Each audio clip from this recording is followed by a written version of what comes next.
ఇందాక చెప్పాడు అమెరికా వాడు, మా డీల్ అనేటువంటిది మా ప్రయోజనాల కోసమే చేసుకున్నాము.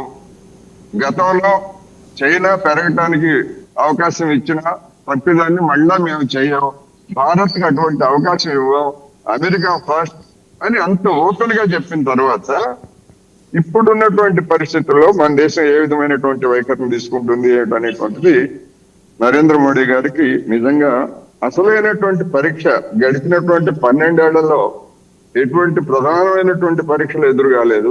ఇప్పుడు ట్రంప్ రూపంలో అంటే ట్రేడ్ డీల్ కావచ్చు, ఇరాన్ మీద దాడి కావచ్చు, లేకపోతే ఇతరతర శ్రీలంక దగ్గర ముంచేసినటువంటి నౌక గురి, ఇవన్నీ కూడా ఏంటంటే ఒక పెద్ద పరీక్షని నరేంద్ర మోడీ గారికి పెట్టారు. నరేంద్ర మోడీ గారి మద్దతుదారులు కూడా గిలగిలలాడిపోతున్నారు అనేది ఇప్పుడు నా అభిప్రాయం.